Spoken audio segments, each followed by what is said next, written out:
Bien, tu fais, Billy les Kamalobana et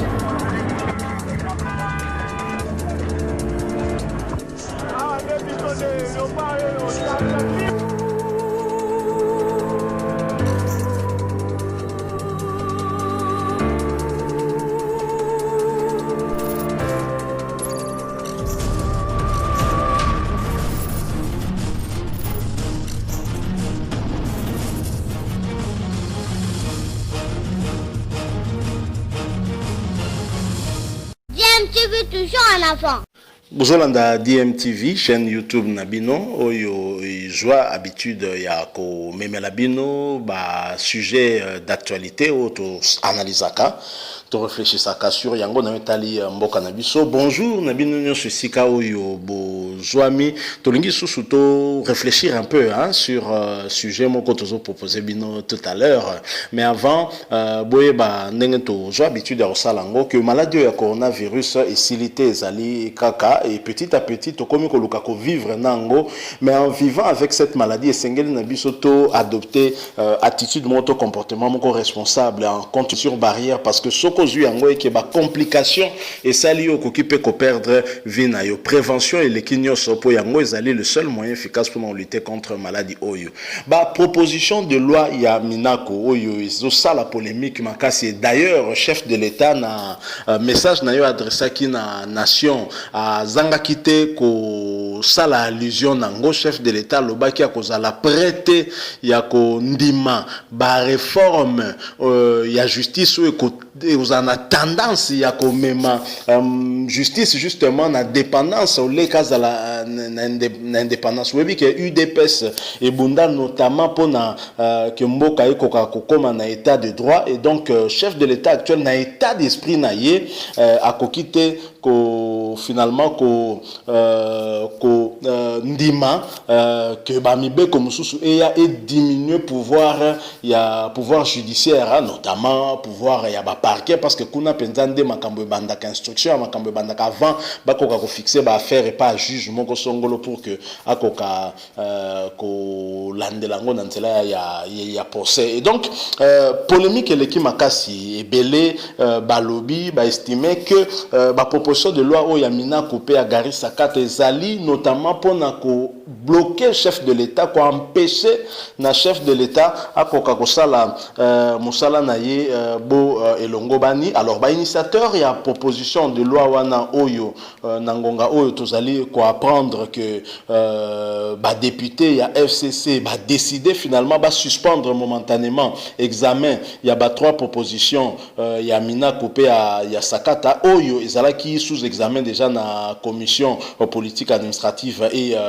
juridique, décider de suspendre. C'est qui est une bonne chose parce que créer vive tension, mais finalement ndenge tolobaki que pona Obin Minaku o yemoko initiateur ya proposition wana a expliqué biso Rolanda ye ndenga zali kolobaki ba proposition de loi ni zali ndenge batu bazoloba te zali notamment pona ko diminuer ba pouvoir chef de l'État te zali pona ko bloquer machine ya chef de l'État te ndenga zolinga kokumba biso vers un état de droit ou biso surtout tolukaka yango comme véritablement na mboka oyo. Bolando ben Minako tozozonga na sima pour que tu conclure l'analyse na biso. Tout de suite.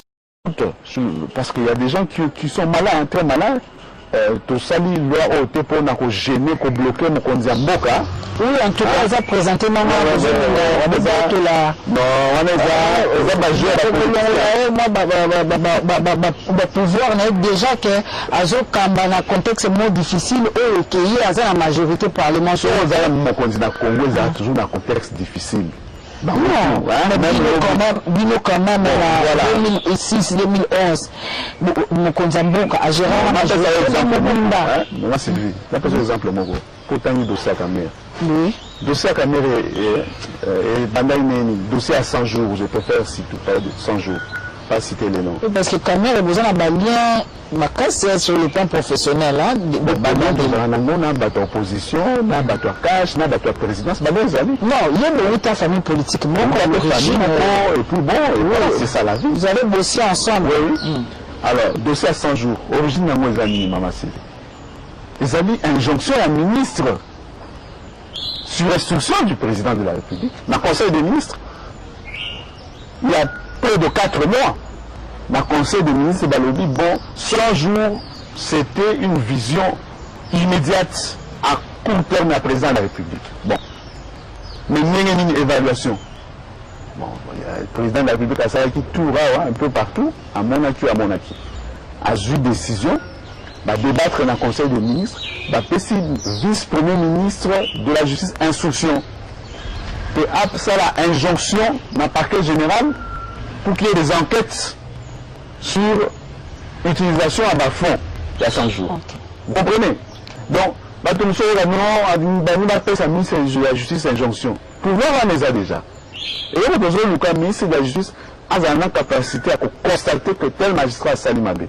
Mais constat même quand il veut il est mon con, à sali rapport, mais tout est dans le conseil des ministres.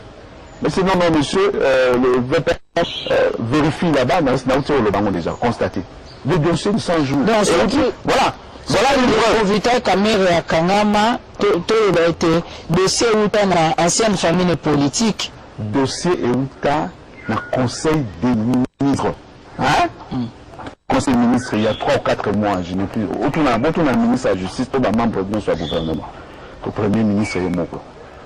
Dossier où tu as le conseil des ministres. Dans le conseil des ministres, ministre, il y a justice, VPM ministre, il y a justice. À ça la injonction. Il y a juste à Komeli, procureur général. Il y en a traité. Après la cour de cassation où on a traité directement, on a évité. Mais à Komeli, justice, parquet, pour instruction et mandat. Vous voyez? Donc c'est ça que nous on cherche.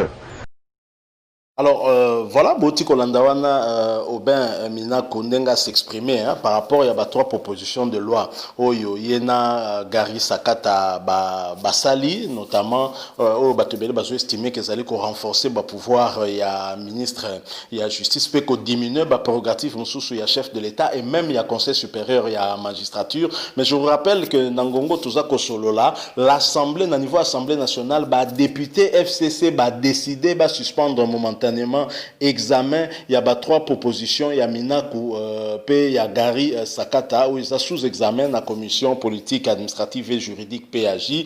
Puis décision on a bazu yango en vue à permettre à un initiateur. Il y a la proposition de loi wana bakokako expliquer réforme wana afin que bakokako soit finalement adhésion. Il y a peuple Mobimba. Et donc wana zali précision de taille, mais cela ne nous empêche pas de revenir un peu sur les Kamboyango parce que le concerné Yemoko, je crois qu'au travers peut-être image te proposer bino Yemoko à zoki temps il y a qu'on s'expliquer par rapport à la proposition de loi wana mais population zali kaka ko adhérer penzata zali ko comprendre te ya zomo na lokole zali blocage na magistrature, blocage na ba parquet pour que ba ko sala musana bango ndenge sengelité. Alors à suivre au ben mina konde tolandi wana vous comprendre que selon Yé en fait, c'est comme si procès à 100 jours, manière dont procès à 100 jours, ils qui déclenché autonomique et aboutir à la condamnation à Vital Kamerhe, quelque part inspiration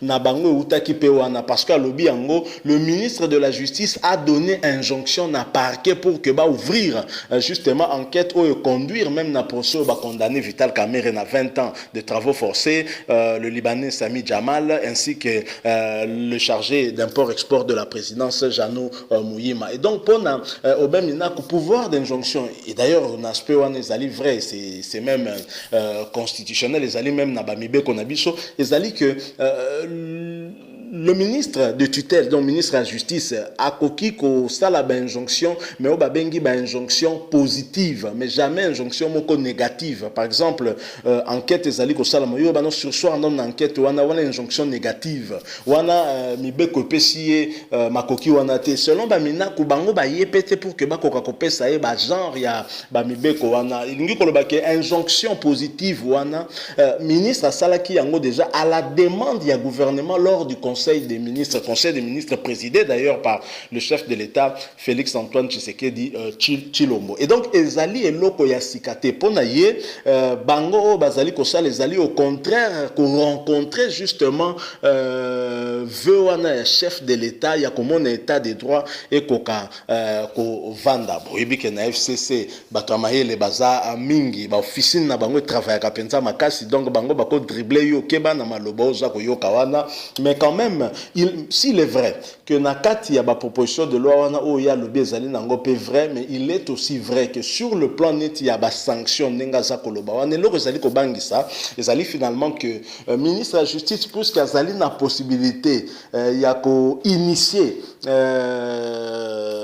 décision moko ekoki kosuka na sanction ya magistrat akoki par ricochet kozala na pouvoir moko ya co-influencer justement co-influencer ba magistrat peut justement un exercice ya musala na bango soyi ba yebi déjà que ministre wana koki kozala pe à l'origine ya sanction moko comme la bango. C'est là le danger parce que sachant que ministre wana auti na famille politique moko songolo et que par exemple aujourd'hui DG ya Ojefrem Patience Saïba bafundi to monaki agissement ministre nenga komaki agité nenga komi koluka kopesa injonction même na procureur o ba répondaki qui même y créa qui même mo incident entre bango ezali vraiment ba biloko ya bongo nde ezali ko rendre batu sceptique batu bakoka kobanga.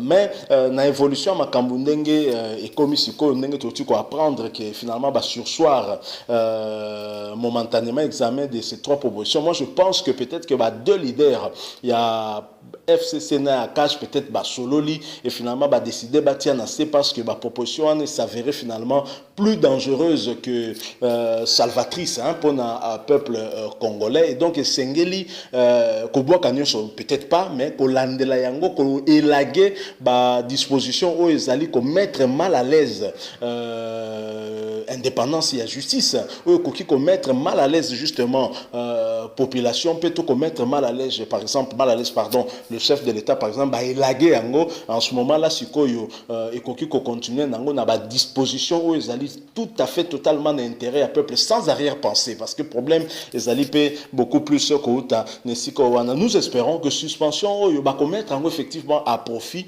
pour que ba ko expliquer peut ko convaincre la population, mais il ne suffit pas seulement d'expliquer mais il faut élaguer les dispositions gênantes, les dispositions à problème. Walande et ozala malamu mingi. Je crois que Moussala on a niveau commission PAJ ezala qui vraiment Kosala mapé malheureusement ba eko kabona que de poisson parce que rappelez-vous parce que Moto Aloba qui pour le compte il y a ba député UDPS hein, on va prendre et allier parce que toujours qui n'est les il n'est pas de l'UDPS hein, Oyo Bayaki pour qu'on s'exprimer tango ba kitaki commission PAJ notamment Tony Mwaba, député élu, il y a eu des pestes, bango baloba qui kenenga ba vante kana ba saye lokola ba spectateur, o nyos tout bango ba lage lo ba membre FCC ba laki ko yokate donc jusqu'au boutiste, ba memaka makamonti na suka ba kena okati na suka, bango ba monaki ke bongo mabe, to ko continuer bongo te ba préférer makambo ani sale masamba bango lokola visiblement ba député FCC ba zongi à la raison. Ça veut dire que ba événement nyos surtout oyo ti ko salema oyo et TIP bango, nous osons croire que TIP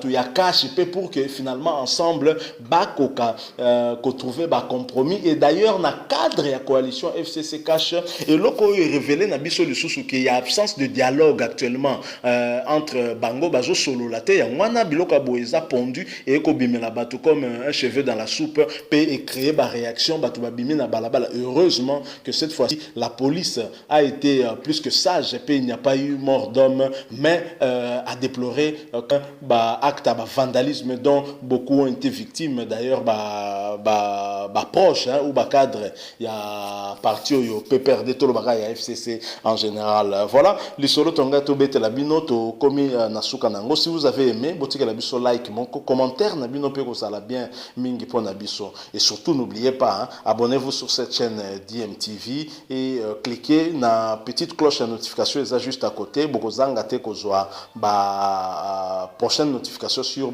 image autoroutière la abino. Merci encore une fois. Bomi bate la coronavirus ezali prévention ezali seul moyen efficace pour lutter contre maladie. To continuer à respecter ma mesure barrière pour yangonde osala ke to mi bate la maladie oyo. Merci beaucoup. DMTV vous dit au revoir.